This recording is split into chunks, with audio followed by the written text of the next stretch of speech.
Welcome to another episode of Tactical Tuesday with Modern Milsim. Through this podcast, we will bring you real-world tactics, techniques, and procedures that will enable you to succeed on the Milsim battlefield. It's time to make ready.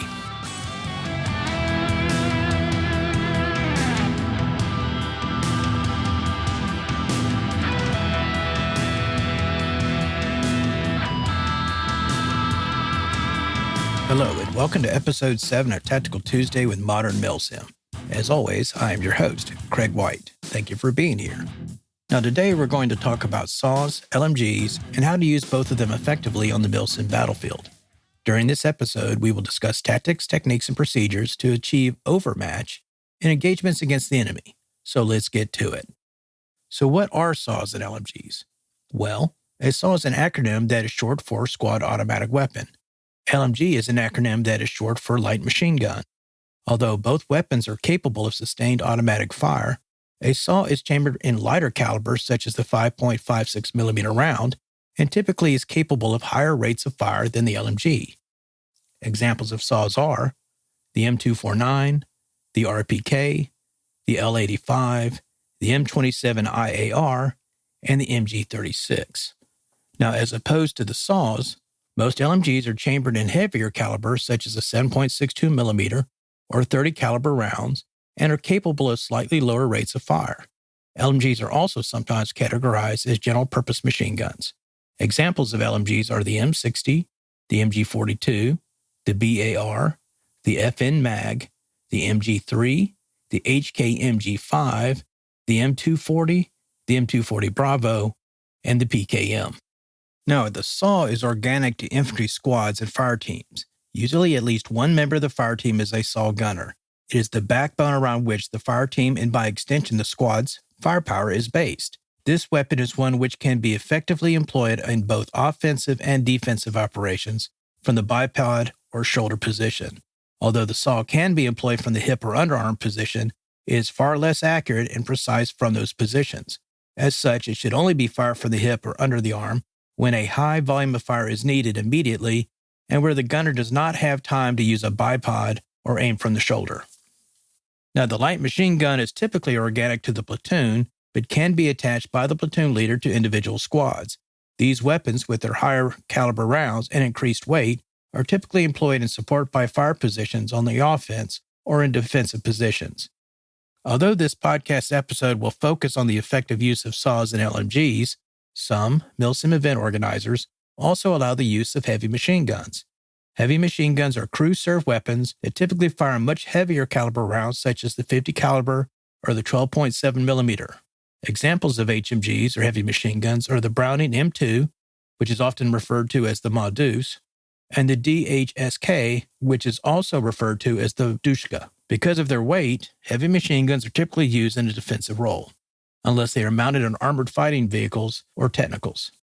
Now, in military parlance, a technical or non-standard tactical vehicle, also known as an NSTV, is a light improvised fighting vehicle that is typically based on an open-back civilian pickup truck with a machine gun, anti-aircraft gun, rotary cannon, anti-tank weapon, anti-tank gun, anti-tank guided missile, mortar or multiple rocket launcher, recoilless rifle, or other support weapon mounted in the bed of it.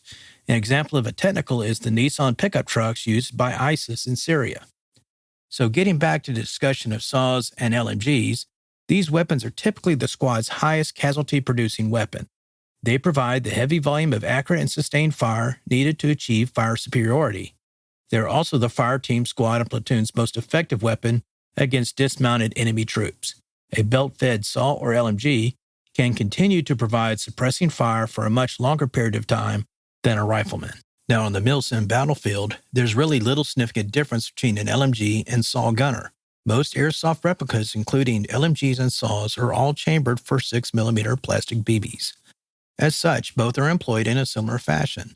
That is why many Milsim event organizers classify both LMGs and saws as support weapons. For purposes of this episode, and to maintain as much clarity as possible on this subject, I will refer to both LMG and saw operators as support gunners.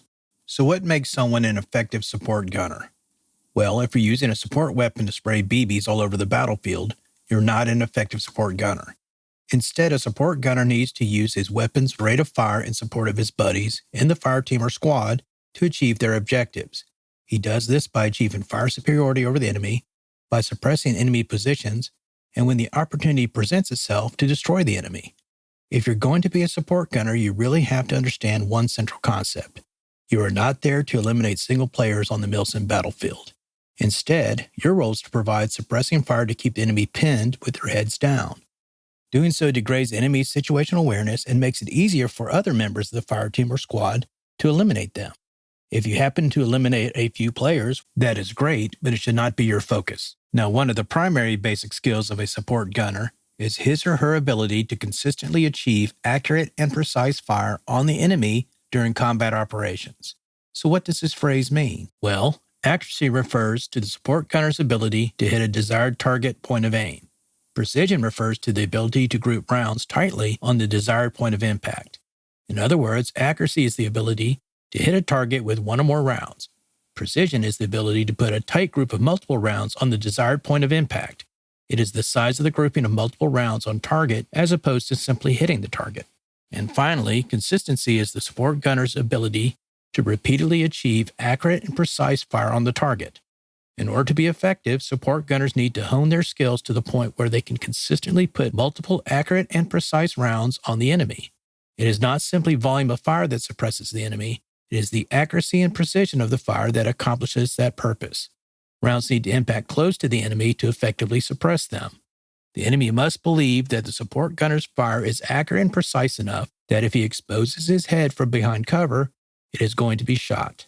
So this leads us to a primary concept in the effective use of LMGs and saws. Support gunners must achieve overmatch. So what is overmatch? Overmatch is the application of proper skills and force to create an unfair fight in favor of the support gunner and by extension his fire team and squad. At any opportunity, the support gunner, alone and with the tasking and guidance of his fire team or squad leader, must exploit the key elements of overmatch to create an unfair advantage against the enemy. So here are the key elements of overmatch. Number 1. The support gunner must detect and positively identify any suspected target as hostile at greater ranges than the enemy. Early detection and positive identification of the enemy contributes to overmatch. Number 2. Because of the greater range typically afforded to support gunners over riflemen, they can usually engage the enemy before it can engage him. The support gunner needs to maximize his advantage by engaging the enemy as soon as possible while it is in his standoff range. Optics can increase the ability of the support gunner to consistently place accurate and precise fire on the enemy. Exploitation of this difference in effective range creates overmatch. Number 3. The support gunner must use skill to consistently provide accurate and precise fire at longer ranges than the enemy. Number 4. The support gunner must be able to intuitively leverage natural motions to manipulate his weapon to facilitate initial and subsequent bursts at close quarters, mid, and extended ranges. This element also includes the support gunner's ability to mentally shift his fire to other targets depending on their lethality and/or proximity to his position. So now let's talk about the characteristics of automatic fire. To be an effective support gunner, a player must be familiar with the characteristics of automatic fire. These characteristics help define the effective fire of a saw or light machine gun. So let's talk about them. So the first characteristic is line of sight. Line of sight is an imaginary line drawn from the shooter's eye through his gun sights and to his point of aim. Line of sight is used not only to zero his weapon to ensure its accuracy, but also to see and identify targets. Next, we have burst of fire. Burst of fire is the number of successive rounds fired from the weapon when the trigger is pulled. The number of rounds in the burst can vary depending on the type of fire employed by the support gunner. Then we come to trajectory.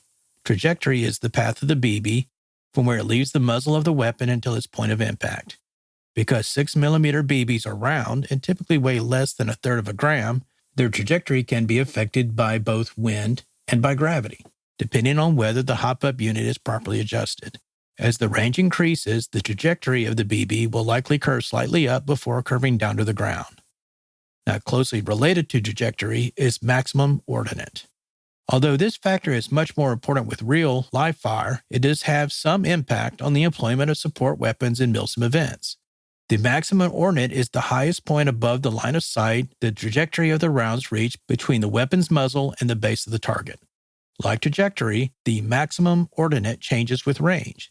In Milsim, the maximum ordnance is important when the support gunner is firing over friendly forces from high ground while they advance. The support gunner needs to be very aware of the ordnance or the height of the BBs in the air to prevent fratricide or friendly fire. The next topic is the SAW or LMG's cone of fire. The cone of fire is the pattern formed by the different trajectories of the BBs in each burst as they travel downrange toward the target.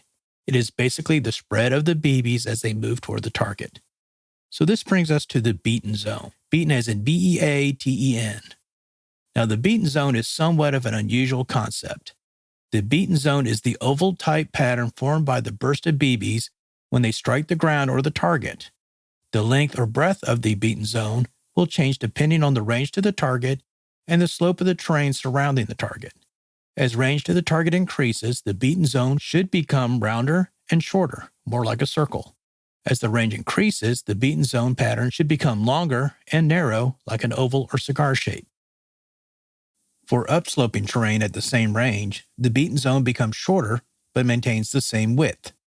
On downsloping ground, the beaten zone maintains the same width but gets longer. This concept is important because support gunners can make use of it to ensure that the majority of their rounds strike the target instead of flying over the enemy's head or striking the ground in front of them.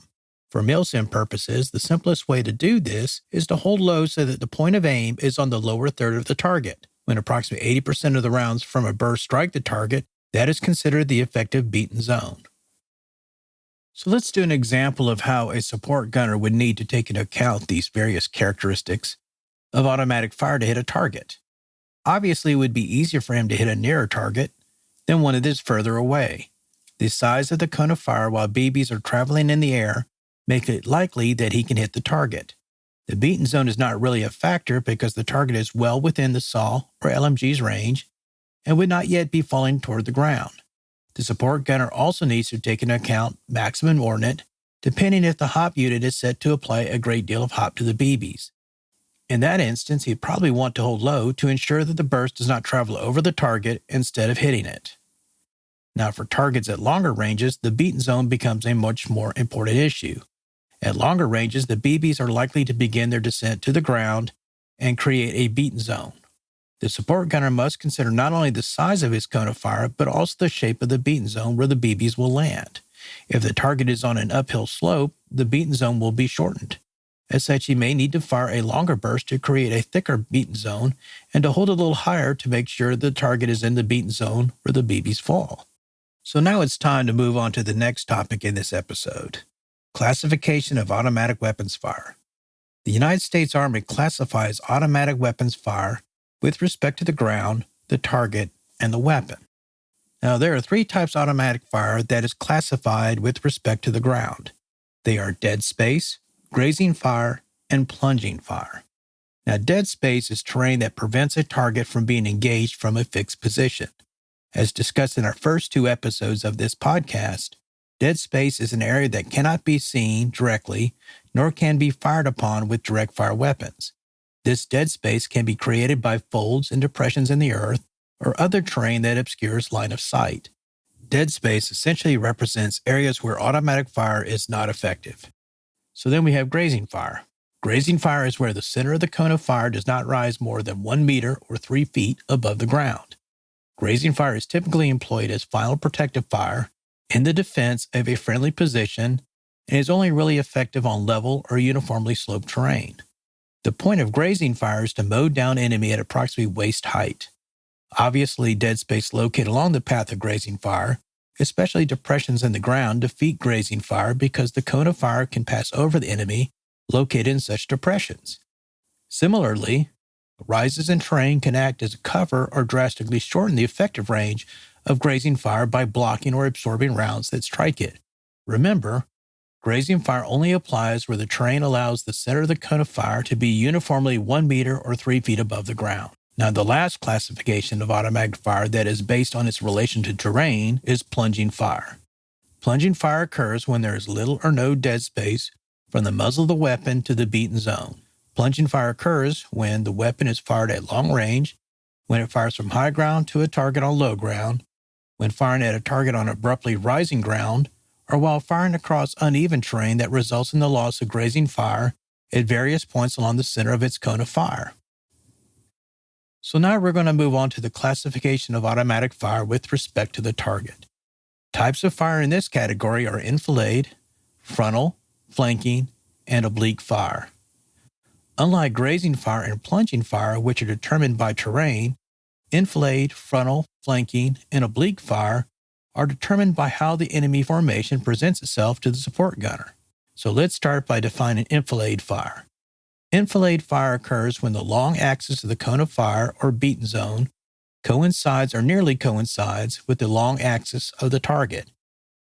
This is a type of automatic fire where many of the enemy can be eliminated by one burst of the support weapon because they are lined up directly in front of its muzzle. In some instances, enfilade fire can also be frontal fire or flanking fire on an enemy formation. Think of enfilade fire as firing through the length of an enemy formation. You are more likely to strike more enemy with enfilade fire, especially with automatic fire, when the burst is striking not only the enemy in the front of the formation, but also those further back. Next is frontal fire.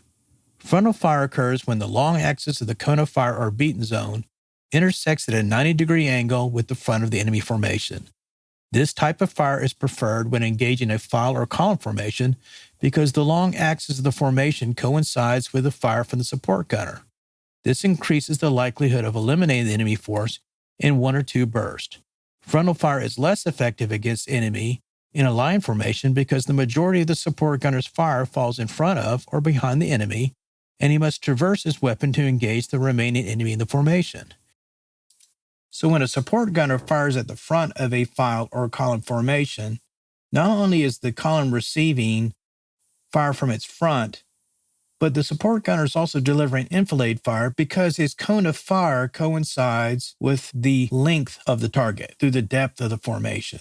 And so therefore his BBs are traveling through, striking multiple enemy without having to move his weapon side to side and virtually wiping out the entire force with one burst. So now let's talk about oblique fire. Oblique fire occurs when the long axis of the support gunner's cone of fire, or beaten zone, intersects the enemy formation at any angle other than a 90-degree angle to its front or flank. Oblique fire is not particularly effective against any particular enemy formation. Examples of frontal, flank, oblique, and enfilade fire can be found in the post for this episode on the Modern Milsim Facebook page. In most instances, the support gunner usually has no choice but to accept the direction and formation of the enemy as they are presented to him. During defensive operations, however, the squad leader or fire team leader should analyze the terrain around the unit's position to identify terrain that can maximize the support gunner's chances of employing enfilade fire on the enemy. For example, if one of the enemy's avenues of approach is through constricting terrain that will force him to move in either a file or column formation, the squad leader or fire team leader will want to position the support gunner so that he has a clear line of fire down the avenue of approach. Should the enemy decide to move in that direction, it will present itself to enfilade fire from the support gunner's position down the length of its formation. So now let's move on to the last classification of automatic fire, and this is automatic fire with respect to the machine gun itself. These classifications are fixed, traversing, searching, traversing and searching, swing and traverse, and free fire. Now, fixed fire is delivered to a stationary point target where depth and width of the cone of fire or beaten zone covers the target with little or no weapon movement. After the initial burst, the support gunner follows movement of the target without command. Fixed fire is often used to pin the enemy that is behind cover, such as trees and other smaller obstacles, such as boulders, rock piles, and the like. The support gunner stays on the target without much movement of the SAW or LMG. Now, traversing fire is firing along the width of one or more targets that have minimal depth. The gun is traversed horizontally without change in elevation. These targets can be engaged with more than one burst. Traversing fire is often used against targets that are exceptionally wide or which are moving perpendicular to the support gunner. The support gunner uses this type of fire to sweep across his sector to engage larger targets and targets moving laterally through his sector. So now let's talk about searching fire. Searching fire is used against targets having depth but minimal width. It is accomplished by changing elevation with minimal change in direction. The amount of change in elevation depends upon range and ground slope. Next, we have traversing and searching fire. This fire is used against targets with both depth and width, such as enemy formations that are approaching at an oblique angle to the support gunner. It is also used on targets at differing heights. So then we move on to swinging traverse fire. Now, swing and traverse fire is often employed against targets with major changes in direction, but with no change in elevation. These targets can be large formations of troops that are moving slowly to or away from the support gunner, or vehicles and mounted troops that are moving perpendicular across the front of the support gunner. Swing and traverse fire tends to use a lot of ammunition because it's typically fired at the fastest rate possible. And then we've got the last characteristic of fire as it applies to the weapon, and that is free gun. Free gun is very similar to swinging traverse fire, except the targets in question have fast changes in both direction and elevation. This fire typically applies to aerial targets and will usually not be applicable in most Milsim scenarios. Examples of characteristics of automatic fire are attached to the comments for this episode on the Modern Milsim Facebook page. So now that we have finished the theoretical discussion of the use of saws and LMGs, let's talk about how they actually apply to the Milsim battlefield. Generally speaking, automatic weapons fire is one of three rates of fire. There's rapid, sustained, and cyclic. Each is tailored to what goal the support gunner is trying to achieve. So here's what they mean. Rapid fire is defined as bursts of 10 to 13 rounds fired every 2 to 3 seconds. Support gunners use rapid fire to suppress enemy positions quickly and to achieve fire superiority. It uses more ammunition than sustained fire in an effort to achieve fire superiority over the enemy. Sustained fire is used once the enemy is initially suppressed. Like the name, it is used to sustain ongoing suppression of the enemy. Sustained fire is defined as 6 to 9 round bursts fired every 4 to 5 seconds. As you can tell, sustained fire involves fewer rounds per burst and longer intervals between each burst than rapid fire. Then finally, we've got cyclic fire. And cyclic fire means continuous fire as fast as the weapon can fire it. Cyclic fire is not typically used except for final protective fire and defense of friendly positions. Obviously, such a continuous rate of fire consumes a large amount of ammunition. Now, whatever rate of fire is being used by the support gunner is delivered as either distributed or concentrated fire. For most targets, the support gunner will be using distributed fire on targets such as enemy formations. Concentrated fire is fire delivered against point targets such as enemy automatic weapon or other enemy fighting positions. With that in mind, here are some general tips in the use of saws and LMGs. First of all, the support gunner must learn how to distribute and concentrate his fire to achieve fire superiority. At the beginning of the engagement, the support gunner needs to distribute rapid fire to suppress the enemy and to achieve overwhelming fire superiority before switching to the use of sustained, concentrated burst to take out individual point targets. Second, the support gunner needs to attack high-priority targets, such as enemy machine guns and other heavy weapons or large infantry concentrations before moving on to other targets. For prioritizing targets, select the ones that are most likely to cause the highest friendly casualties based on the type of weapon, its accuracy, and range to friendly forces. Third, the support gunner must cover the entire target with fire. Traverse the support weapon until every part of the target is covered either by the weapon's cone of fire or beaten zone, depending on terrain and range to the target. He does not want to leave gaps in his fire that would allow the enemy to escape or to use its weapons to eliminate him. Fourth, because of their sustained rate of fire, especially compared to that of a rifleman, support weapons are typically used to suppress the enemy in an effort to pin them and keep their eyes down and behind cover. This degrades the enemy's situational awareness and hopefully allows another element to flank and destroy them. That being said, this tactic only works if another element moves to flank the enemy while it is pinned behind cover. The biggest complaint that I have heard from support gunners is that friendly troops will not move up while the enemy is suppressed. The support gunner is not intended to take an enemy position by himself. He is usually the base of fire to suppress the enemy while riflemen move up and flank it. This is the maneuver part of fire maneuver. You use initiative and the enemy's diminished situational awareness to maneuver into an advantageous position to destroy him. Now, in the defensive role, there may be an occasion where the support gunner's position is about to be overrun. In that event, the support gunner may transition to cyclic rate of fire as final protective fire to put as many rounds downrange as possible. He should also use Grazing Fire like we discussed earlier to ensure that his fire hits any enemy that is not behind cover or in dead space below his line of fire. And this is where the position of a support gunner is so important to the defense of a friendly position. A properly positioned support gunner can largely lock down the enemy's best avenue of approach to the defensive position. Whenever possible, the squad leader will need to position the support gunner where he can cover the enemy's most likely avenue of approach with Grazing Fire. When properly used, a support gunner provides fire equal to 5 or more men. As such, the squad leader or fire team leader needs to protect the support gunner as much as possible. As indicated earlier in our discussion, the SAW or LMG is usually the highest enemy casualty-causing weapon for the fire team or squad. For that reason, it is often a good idea to position a rifleman near the support gunner to provide him with security and to help him identify targets.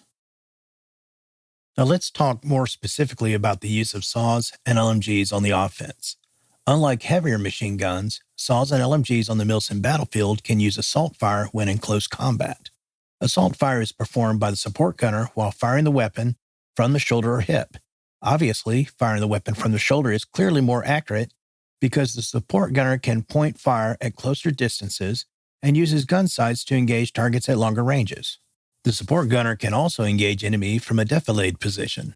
Defilade is defined as protection from hostile observation and fire provided by natural or artificial obstacles. Such obstacles include, but are not limited to, hills, trenches, ridges, corners of buildings, or berms. Basically, defilade is using the terrain as cover to protect the support gunner from enemy fire. Typically, the support gunner is on the reverse slope of a berm or ridge when he employs defilade fire and cannot easily direct fire on the enemy himself. Often, another player will have to direct the support gunner's fire onto the target. Defilade fire better protects the support gunner, but hinders his ability to observe targets and engage them. Now, on the defense, the squad leader or fire team leader should position the support gunner with a sector of fire where he can be most effective.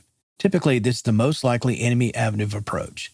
At that time, the squad leader or fire team leader may designate a second firing position for the support gunner if the friendly position may be overrun and final protective fire is needed.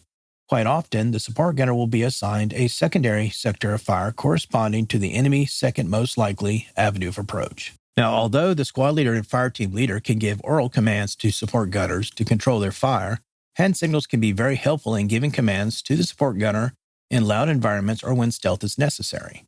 So let's talk about a few of the more important ones. The first one I want to talk about is the ready signal. To perform the ready signal, the support gunner raises his non-firing hand up and points it toward the fire team leader or squad leader. The next one on the list is commence firing. The fire team leader or squad leader brings his hand with the palm down to the front of his body at about waist height and moves it back and forth horizontally. To signal an increase in the firing rate, he moves his hand more rapidly back and forth. To signal a decrease in fire rate, he does the exact opposite. And then we have change targets. The squad leader or fire team leader generally points in the direction of the new target that they want the support gunner to engage. Then we have cease fire. The squad leader or fire team leader raises his arm with the palm facing out in front of his forehead and then brings it down sharply. And these are the four most often used hand signals used when directing support gunner fire. So next we're going to discuss standing operating procedures for support gunners. Standing operating procedures are actions executed without any command from the fire team leader or squad leader. Use of standing operating procedures can exponentially increase the effectiveness of the support gunner. Here are some examples. Number 1, observation. The support gunner must maintain observation over his assigned sectors. Number 2, fire. The support gunner opens fire without command on appropriate targets appearing within his sector. Number 3, check. While firing, the support gunner periodically checks with the fire team leader or squad leader for instructions or directions. Number 4, return fire. The support gunner returns enemy fire without order with a concentration on enemy automatic weapons. Number 5, shifting fire. The support gunner shifts fire without command when more dangerous targets become apparent to him. Number 6, rate of fire. When the support gunner engages a target, he initially fires at a firing rate necessary to gain and maintain fire superiority. Number 7, mutual support. When 2 or more support gunners are engaging the same target and one stops firing, the other increases his rate of fire and covers the entire target. When only one support gunner is required to engage a target, and the squad leader or fire team leader has alerted another support gunner of it, the non-firing support gunner holds aim on the target and follows it in case the firing saw or LMG jams. In that event, he immediately engages the target. So now let's talk about Final Protective Fire. I know I've mentioned that earlier in this episode, but I do want to explain what it means. Final Protective Fire, or FPF for short, is a prearranged barrier of fire to stop enemy movement across a defensive line or area. The Final Protective Line, or FPL, is a predetermined line along which Grazing Fire is employed to stop an enemy assault. If a Final Protective Line is assigned, the support gunner sights along it except when other targets are being engaged. Should the enemy move to assault over the FPL, the support gunner switches targets to the enemy crossing it. Now, a good Final Protective Line covers the maximum area with Grazing Fire. Now, there is a simple way to determine dead space while employing Grazing Fire. Once the support gunner is in position to apply Grazing Fire, another player stands in that sector. The support gunner then adjusts his sight picture to a point between the player's waist and his knees. The player then moves to or away from the support gunner's position. Whenever the player's waist falls below the support gunner's point of aim, he is standing in dead space. The terrain at that location is low enough that Grazing Fire may not strike a crawling or kneeling enemy. So this brings us to the final topic of this discussion, and that is talking guns. This is a technique often employed between 2 or more support gunners. Support gunners fire in alternating bursts of various lengths to keep the enemy off balance and give them the impression that they are being engaged by more than 2 saws or machine guns. Initially, both support gunners engage the enemy with rapid fire to achieve fire superiority. On order or based on SOPs, one support gunner will then transition from rapid to sustained fire on an enemy position while the second gunner tracks where the first support gunner is firing. When the first support gunner pauses after firing a burst, the second gunner will engage the target with 1 or more bursts. When the second support gunner is firing, the first support gunner tracks where he is shooting. Be aware that each support gunner may shift fire during different targets while firing. In such circumstances, the non-firing support gunner continues to track where the other is firing. Both support gunners alternate firing in this manner until given the order to cease fire or until all threats are eliminated.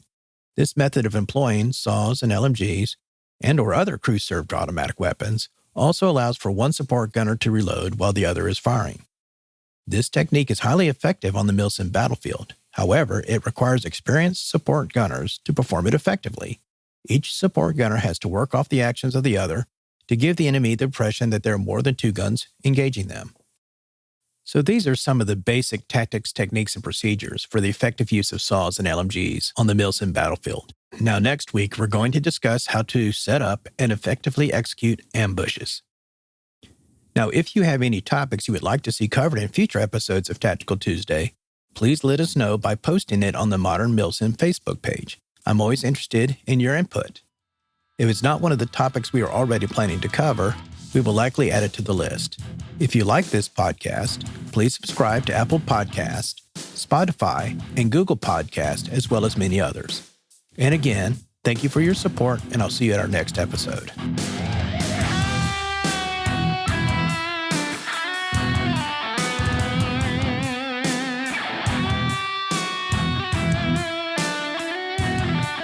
To our listeners out there, thank you for tuning in, and I look forward to providing you with new episodes every 2 weeks.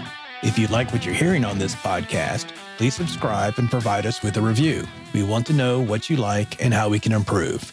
You can also contact us on our Facebook page at facebook.com/Modern Milsim with any suggestions you may have. In our next episode of Tactical Tuesday, we will discuss effective use of ambushes on the Milsim battlefield, including types of effective ambushes, communication, and security, as well as proper execution of them for maximum effect. If you want to know more about application of real-world tactics, techniques, and procedures to Milsim, please check out From Alpha to Omega, a Milsim tactical primer and training manual, as well as From Insertion to Extraction, Advanced Milsim CQB Tactics, Techniques, and Procedures. Both books are available at Amazon.com. As always, thank you for your support, and I'll see you at our next installment of Tactical Tuesday.